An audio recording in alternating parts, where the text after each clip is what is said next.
If you or someone you know has diabetes, you may have built up an extra supply of test strips and lancets. That's where we come in. We'll buy the supplies that you don't need and resell them to those in need to prevent waste. Help us make diabetes management more affordable. Visit us at teststripswithaz.com.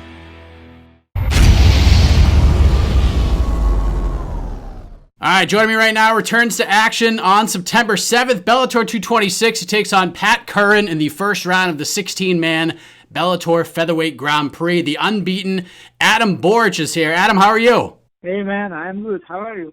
I'm doing great. Your last fight, you had that fight with Aaron Pico. You beat him, landed that flying knee. You finished the fight with ground and pound. And I think a lot of hardcore MMA fans were definitely very familiar with you, and I think the casual fan base got to learn exactly who you were. Do you feel like more and more people have gotten to know you since that win over Aaron Pico? Yeah, definitely. For example, from the US, I have more followers now, and a lot of people know my name now. But I told everybody before the fight, after that fight, everybody will remember my name. And they certainly have. And Bellator has been putting these Grand Prix tournaments together over the past couple of years. Of course, there is the heavyweight Grand Prix. The welterweight Grand Prix is going to conclude in October. And now this one for the featherweight division. How excited are you to be a part of this structure, this Grand Prix tournament-like atmosphere? I am so excited, and I am so happy, I can fight often. So I really like it because, last year I fought just 2 times, and it's much better now. I know I will fight soon, like every 3 or 4 months, so it's much better. On September 7th, you kick things off against Pat Curran, a wily veteran, a former Bellator champion, 31 pro fights in his career. He just returned to action earlier this year against AJ McKee and lost that fight via unanimous decision. How do you like this matchup to kick things off against a former world champion and a guy who's been with the organization for the better part of a decade? I really like this matchup, It's pressure to fight against a former champion. So I really like this matchup because I want to fight against a tough guy, and he's very tough. He was there, but I want to be there. So I really like this matchup. It's a good matchup for me because he's a very technical fighter, and me too. So I really like it. Did you watch his fight with AJ McKee? And if so, what did you take away from that fight? Yeah. I saw that fight. That fight was a little bit boring, but that time Pat Curran didn't fight like more than 1 year, so it's different. When you don't fight like 1 or 1.5 years.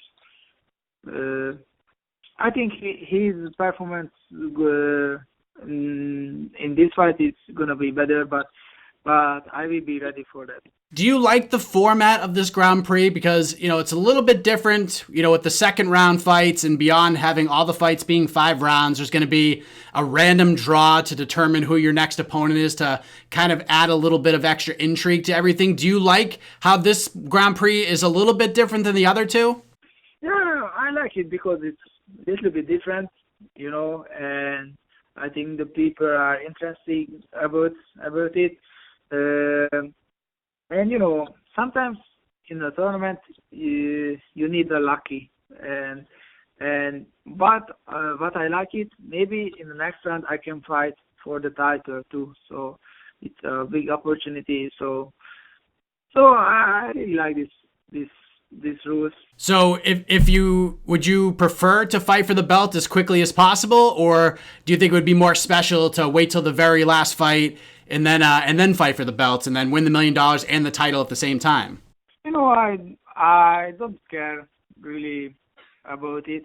I just want to fight, but if I get the title fight for the next round, I will be ready.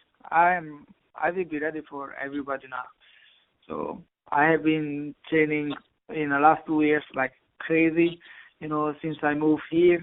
That's why I train like so hard. Was a training camp. So I trained in the last 2 years every day, like who was a training camp. So I trained for this tournament. How big of a boost would it be for you moving on in this tournament, beating a former champion like a Pat Curran? Do you feel like that puts a target on your back? Do you think that gives you, kind of more of a boost in this tournament? Like more people are going to be paying attention to you. You know what I mean? Yeah. Man, I think after this fight, more people will know me and more people will talking about me, but I will be just the same, just working every day so hard and be better fighter. You are no stranger to the highlight reel finish. So with that being said, how do you see this fight playing out on September 7th to kick this Grand Prix off? It always depends about my opponent, what he wants, but I have a game plan and I will fight smart and because he's a former champion, he has a lot of experience. I have to be smart, but the kid is coming again. If all goes well throughout this Grand Prix and at the very end of it you end up with the World Championship belt around your waist and the $1 million prize, what will that all mean to you? For me, the most important thing is the belt. I want to be a world champion, but man, it's $1 million. It's a lot of money. I can change my life. I can have my family, and it's crazy. If I get that, definitely I will support the Hungarian martial arts. Did you watch Bellator 225 on Saturday? Because in my opinion, that may be the best card in MMA all year. Did you watch it? Yeah, I watched it. What did you think of the card, and did seeing all those finishes fire you up a little bit? Man, I was so happy for that. I was a little bit upset because my two teammates lost, but it was a great event, bro. I really like it. This is history, right? Every fight's finished. It was a historic event. We're looking forward to Adam Borics making some history on September 7th as he kicks off the Bellator Featherweight Grand Prix at Bellator 226, taking on the former champion and Pat Curran in San Jose, California. Looking forward to it. Thanks for the time, Adam. Best of luck to you. Thank you, bro.